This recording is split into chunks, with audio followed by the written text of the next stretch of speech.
안녕하세요. 클래식 언더 테이블입니다. 시간이 흘러도 변하지 않는 작품들, 읽을 때마다 새로운 의미를 발견하게 되는 책들이 있습니다. 저희는 매주 이런 특별한 작품을 여러분과 함께 깊이 들여다봅니다. 이번 주 작품은 조지 오웰의 1984입니다. 1984는 조지 오웰이 1949년에 발표한 디스토피아 소설로 모든 것을 감시하는 빅브라더가 지배하는 세계를 배경으로 합니다. 이 소설은 단순한 미래 예측이 아니라 권력이 어떻게 인간의 언어와 사고, 감정까지 통제할 수 있는지를 날카롭게 고발하는 경고문이기도 합니다. 주인공 윈스턴은 진실을 찾고 사랑을 꿈꾸지만 그 대가는 너무나 잔혹하죠. 오웰은 말합니다. 자유란 2+2는 4라고 말할 수 있는 자유다. 지금 우리가 살고 있는 현실은 과연 얼마나 자유로울까요? 그럼 지금부터 1984 속 어둠과 저항의 이야기를 전문 해설자와 함께 깊이 들어가 보겠습니다. 안녕하세요. 클래식 온더 테이블 구독자 여러분. 오늘 저희가 함께 살펴볼 자료는요. 조지 오웰, 그리고 그의 소설 1984에 대한 여러 글과 분석들입니다. 흥미로운 내용이 정말 많더라고요. 네, 오웰이라는 작가와 그가 그린 디스토피아, 특히 1984 속의 그 통제 사회 모습이요. 오늘날에도 왜 계속 중요한 질문을 던지는가에 대한 깊은 관심이 느껴졌습니다. 한번 제대로 파헤쳐보죠. 좋습니다. 그럼 먼저 조지 오웰, 이 작가부터 좀 짚어볼까요? 20세기 그 격동의 시대를 직접 경험한 인물로 그려지던데요. 맞습니다. 특히 그 스페인 내전 참전 같은 경험들이요. 이게 전체주의의 실상을 정말 뼈저리게 느끼게 했고 또 글쓰기를 통해서 이걸 고발하게 만든 뭐랄까 결정적인 계기였죠. 그는 거짓을 폭로하고 사실에 주목하게 하는 것. 이걸 문학의 아주 중요한 역할로 봤습니다. 그냥 이야기가 아니라 현실에 참여하는 그런 행동하는 문학을 추구했던 거죠. 그런 경험이 정말 고스란히 녹아든 작품이 바로 1984겠네요. 이 소설 속 오세아니아는 어떤 곳으로 그려지고 있나요? 자료들을 보면 진짜 숨막히는 사회더라고요. 네, 정말 상상만 해도 좀 그렇죠. 그 빅브라더라는 절대 권력이 모든 곳에 설치된 텔레스크린으로 개인의 모든 행동, 심지어는 표정까지 감시하는 그런 사회입니다. 진리부, 애정부, 평화부 이런 이름과는 완전히 반대로요. 역사를 조작하고 고문을 하고 또 끊임없이 전쟁을 수행하는 기관들이 사회를 완벽하게 통제하죠. 네. 전쟁은 평화, 자유는 예속, 무지는 힘. 이 당의 슬로건. 자료들에서도 여러 번 인용될 만큼 정말 충격적이었습니다.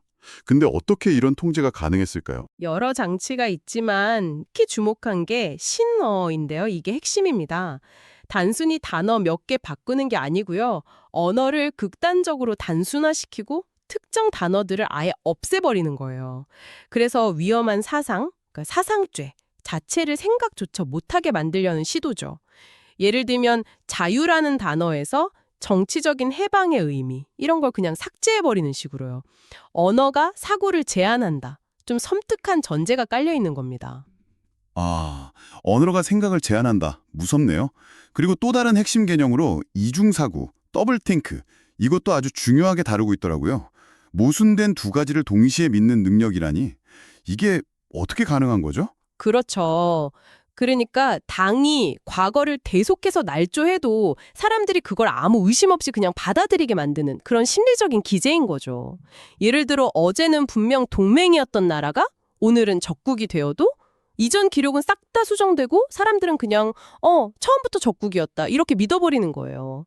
현실을 부정하고 오직 당의 진실만을 받아들이게 만드는 정말 무서운 정신통제 방식입니다.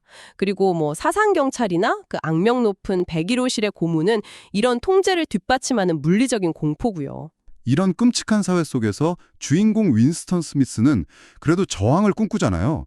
보내주신 메모에도 윈스턴이 몰래 일기 쓰는 장면이나 줄리아와의 관계, 이런 부분이 인상 깊었다고 적어주셨던데요. 네, 맞아요. 윈스턴은 금지된 일기를 쓰고 또 사랑을 나누면서 어떻게든 인간성을 지키려고 하죠. 진실, 그리고 개인의 자유로운 생각에 대한 갈망, 그런 건데요. 하지만 그의 저항은 결국 실패하고 맙니다. 그 101호실에서 자신이 가장 두려워하는 것과 마주하고 결국 줄리아를 배신하면서 완전히 체제에 굴복하고 말죠. 거대한 시스템 앞에서 개인의 저항이 얼마나 취약할 수 있는지를 보여주는 참 비극입니다. 이 소설이 수십 년이 지났는데도 오웰리언이라는 말과 함께 계속해서 언급되는 이유, 그건 뭘까요? 보내주신 글들도 다들 현재적인 의미에 주목하고 있었거든요. 맞습니다.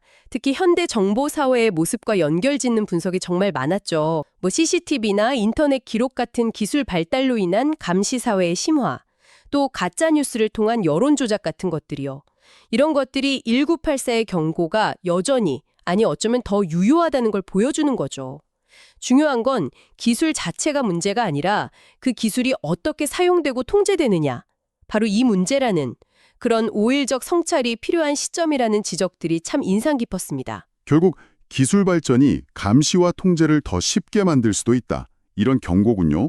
자, 오늘 조지 오웰과 1984 속 전체주의 사회의 작동 방식, 또 개인의 저항과 좌절, 그리고 시대를 초월한 현재적 의미까지 아주 깊이 있게 살펴봤습니다. 네, 조지 오웰의 1984는 단순한 소설을 넘어 권력의 본질과 인간의 존엄을 묻는 철학적인 질문입니다.